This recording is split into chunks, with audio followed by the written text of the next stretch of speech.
Security reason को लेकर श्रीलंका में बुर्के पर बैन कर दी गई है, तो इंडिया में भी ऐसी बातें चल रही हैं कि सिक्योरिटी रीजन को लेकर बुर्का को बैन कर दिया जाना चाहिए। एज एन एक्टर आप क्या सोचती हैं? Families who have lost people and it is really scary, and I can't get my head around the fact that why people would do something like this. You know, this kind of terrorism is just fanatical. It's really sad. Yeah. इस्लाम ख़वातीन के हुकूक नहीं देता, इसीलिए उसे हिजाब में रखता है और उसके ऊपर जुल्म करता है। इस जवाब के पहले हम ये समझ ले कि तारीख में हम पढ़ेंगे ख़वातीन के साथ क्या सलूक किया गया है, वो हम जान ले, फिर हम जवाब पे आएंगे।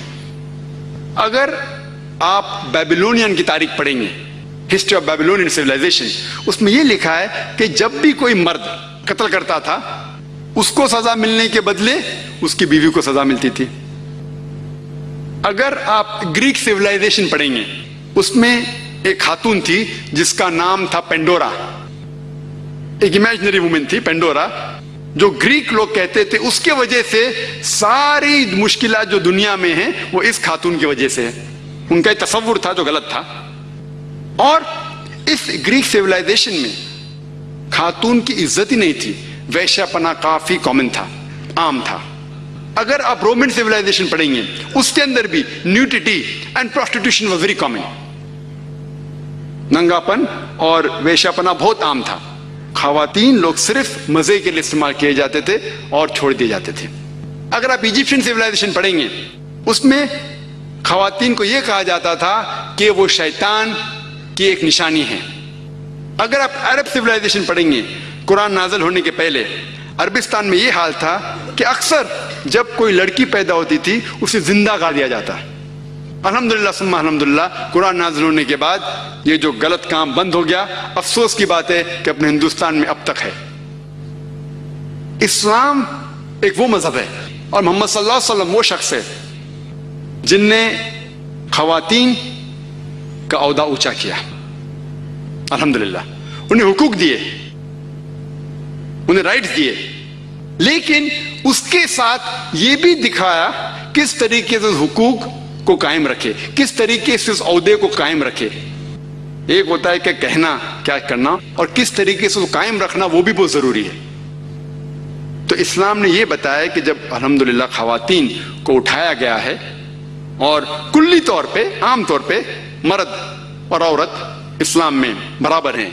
कुछ चीज में मर्द का दर्जा ऊंचा है, कुछ चीज में औरत का दर्जा ऊंचा है, लेकिन कुल्ली तौर पे दोनों बराबर हैं। तो जब इस्लाम ने, कुरान ने औरत का दर्जा उठाया, उन्हें यह भी चीज दिखाई किस तरीके से उस स्टेटस को बरकरार रखे, उस औहदे को बरकरार रखे।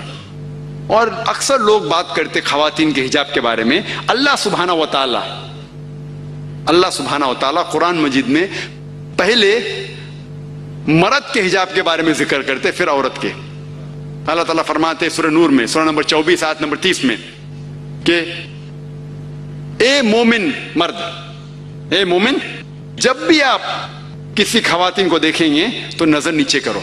उसका मतलब जब भी कोई मर्द खातून को देखता है और कुछ भी गलत ख्यालात उसके दिल में आते हैं, इमीडिएटली कुरान का हुक्म है कि नजर नीचे करो।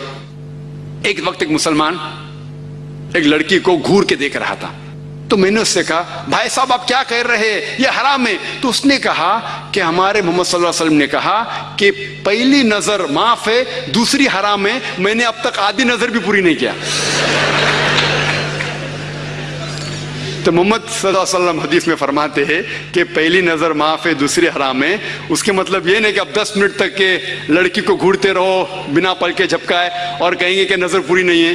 मोहम्मद सल्लल्लाहु अलैहि वसल्लम कहना यह था कि अगर आप अनजाने में कोई खातून को देख लेते हैं, लड़की को देख लेते हैं, तो जानबूझ के उसके तरफ फिर से मत देखो, उसके खूबसूरती को देखने के लिए जानबूझ के वापस से मत देखो। दूसरी आयत कुरान मजीद के अल्लाह ताला फरमाते हैं सूरह नूर में, सूरह नंबर 24 आयत नंबर 31 में कि ए मोमिन औरतें, ए मोमिना, आप जब भी कोई मर्द को देखे तो अपने नजर नीचे करो और अपने सिर के ऊपर जो कपड़ा है या दुपट्टा है उसे अपनी छाती के ऊपर ढाक लो और अपनी जीनत किसी को भी मत दिखाओ, सिर्फ अपने शौहर, अपने बेटे, अपने वालिद और एक बड़ी फरिश्त है जो महरम जिससे शादी नहीं कर सकते दिया गया है।